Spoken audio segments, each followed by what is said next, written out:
Welcome to day 4 of our Advent calendar. So I'll do that first and then we'll have a little chat. So we're at a star. So let's see this time if I can manage to, yeah, there's no way you can push it out. You have to push it in. Ah, there we go. All right. So let's see what this one is. Let's see if I can move it over here away from the cats. Victoria Gray. All right. It's made of Ceylon black tea, bergamot oil, vanilla extract, and lavender. Okay, so let's get our little tea ball. I need some Christmas themed tea balls. I'm sure they make them out there somewhere. Okay. All right, so pour our little tea in here. Oh, it does look like black tea for sure. Well, I can see little bits of lavender in it. Okay, we'll seal it up and tuck it into our teacup, and we will wait for it to steep. So I'll be happy to have it this morning because I made my coffee and the Keurig that I use somehow busted, and I've got little coffee grounds all on the bottom of my coffee. Not very appealing. Okay, so today we're going to talk about a few things. I'll tell you a little bit about the book that I just finished, which was called Two of a Kind, and it was so cute. It's these two police officers back in the 1920s, I want to say. I could be wrong about the timing. Maybe it was earlier or later, but roughly that time. And they are out on a they discover something that's going on, and it doesn't work out the way that they had hoped. And one of them is so upset by all of this that he ends up quitting the force. So in the meantime, they discover this little dog who keeps kind of turning up, and eventually he takes in the dog, and the dog becomes kind of his partner. And the dog is so smart and so cute, and the whole premise of the book itself, with the two officers, and then this dog, and the family that surrounds it all, and it's Christmas time, and someone is actually robbing department stores and stealing toys. So they need to find out what's going on. And so the whole thing is just super cute, and love the dog, and the characters are really good. I don't know if it's supposed to be a cozy. I don't think so, but it feels cozy, right? Because of their family and just the whole kind of close knit community, and so I really enjoyed it, and totally would read another one. Like, I'm not really big on historical um, things set in the 1920s and stuff. I'm more someone who likes World War II sort of things when it comes to historical fiction. But anyway, really enjoyed this one and would totally read another one. Matter of fact, I probably will read another one in that series, just because the next one apparently talks more about the police officer's background, and a lot of mystery there. So I'm really looking forward to reading the next one to kind of get more insight into that. So it was really good. And otherwise, I'm still working on Dachshund to Death, reading that with wonderful husband. Two of a Kind was not on my list for on my TBR for this month, but it fit in wonderfully, so that's the reason I read it. I have A Dog Named Christmas on Audible. Haven't started it yet, but hopefully I will in the next day or so. So we're getting there. And the other thing I want to talk about today was the pros and cons of the different kinds of books. So we've got physical books, we've got audiobooks, and we've got digital books on Kindle or Kobo. So I know everyone has a preference. Now with me, I really enjoy books on my Kindle. I like the fact that I can, for me, the pros are that I can pick it up. I can I'll have lots of books in one place. I can take it where I want. And then, if I start a book and discover it's not my cup of tea, I can move on to a different book. and it's all right there in one thing. I also really like the fact that you can read it in the dark. So I can, go to bed at night, lights are all off. I can turn the Kindle on, put the light down low on the Kindle, not wake up wonderful husband, and so that makes it really easy as well. And you can, if you really want to underline something, you can underline it with the Kindle and make notes. And I don't feel like I'm destroying the book, which I have a really hard time with if it's a physical book.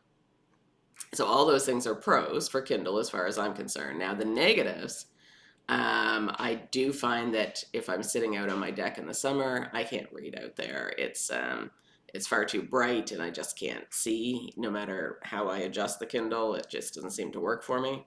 So that's definitely one of the things about it I don't like. And the battery, of course, runs out. So, sometimes you get in the middle of something and, you forget to charge that battery. And then the next thing you know, you can't read until it is charged. So that's kind of a pain. I do also find it's hard to find things on it. Like if it's, not that it's super easy on a physical book, but I find with a physical book, if I've underlined something or I want to find a certain passage, I can easily like thumb through and find it pretty quick. I find that a lot harder on the Kindle. So, pros and cons. Now, with a physical book, again, pros and cons. You can easily annotate in it if that's what you want to do.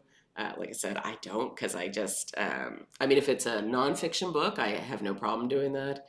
But a fiction book, I can't underline things in it. I don't know why. I just can't. And then with the physical book, they have the beautiful covers and, like the textures and things and the smell of a book. I mean, it's got that certain, walk into a library kind of smell. Um, all those things are great.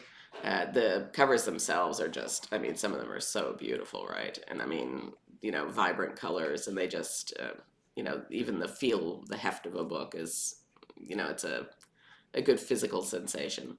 Now, the cons are that they can be big and bulky, especially if it's a chunky book. They can take up space. I mean, got the bookshelf, but, I only have so much room like everyone else. They can get ruined a little easier, I think, if you, I mean, nobody, nobody wants to dunk a book in the bathtub, but it happens. At least with the Kindle, I mean, yes, it's more expensive to replace, and it probably would ruin it. Um, but you're not going to lose your books because they're all kind of backed up in some cloud somewhere. With the physical book, if you drop it in the bathtub, you're probably going to ruin it. And let's see, what else was it? Okay, so that's the main things for a physical book. So pros and cons there too. Audiobooks, we'll get to in a second. I need to try the tea. So let's see here. Looks like it's steeped enough. I'm gonna remove the tea ball.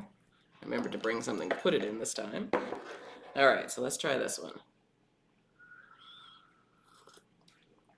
Oh, that's good. Mmm. Yeah, I really like that one. That's I can taste a little bit of the lavender, but what else am I tasting? Oh, I think it's the vanilla maybe. Yeah, that's really nice. It's got a little bit of sweetness to it, but still tastes like tea. It's not overpowering, but yeah, I really like it. Not quite 5 stars, but pretty close. Or 5 teacups, but I would give it 4 out of 5. Okay, so then audiobooks. So audiobooks, I hello Oliver. I knew you'd show up eventually. Audiobooks, I like the fact that I can listen to audiobooks and do something else. So I'm a multitasker like most people these days. And so I can, do the dishes and listen to an audiobook at the same time. If I'm lying down because I'm in pain and I just can't, do anything, then I can turn an audiobook on and not have to really worry about it. Now, the sad part of that, though, is it's easy to get distracted. So, you have to be careful that you're actually paying attention because otherwise it's a little harder for you to go back and kind of, redo it again. Another one of the pros for me is the fact that I don't have to listen to it at the speed that they give it to me. I could actually increase the speed and listen to it that way, which I always thought was not something I would like or be able to handle.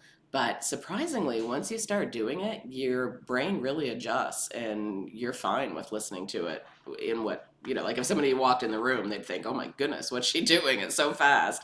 But your brain really adjusts to it and doesn't even notice the difference after a while. Oliver's found the string on my notes here, so he's getting into trouble. And so yeah, you can listen to it at any speed. You can listen while you're doing chores. Now the other thing is the narrator. So if you get a narrator that's not very good or doesn't seem to go along with what you think the book would characters would sound like, that's definitely a con because there have been a couple of books that I've just put away because it's like I can't do that. I can't listen to that person. So at that point, you have no choice but to go back to your Kindle or a physical book because it's not the book; it's the way that they're saying it.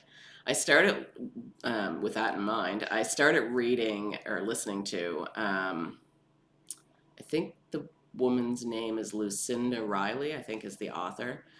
Very, very popular. And she does one with seven or eight sisters or something. Anyway, I started it, and the narrator was so bad that it's like, ugh, I just put it aside. I couldn't do it any longer. I never did get back to the books, but that kind of really ruined it for me. And then let's see. Oh, and then the other thing I had for Audible books is the fact that people don't respect that you're listening to an audiobook the same way that they respect that you're reading. So you can go somewhere with a book, and you're reading it, and in most houses, if they see you reading, they leave you alone. But if you have an audiobook on and you're listening to it and you're doing things and whatever, it's much easier for people to interrupt you and say, "Oh, you need to tell you something," and I'm just as guilty of that as anyone else. But anyway, that's what happens. All right, so one last drink of the tea. So I would love to hear in the comments what your favorite is, whether you're an audiobook person, whether you're Kindle, whether you're physical books.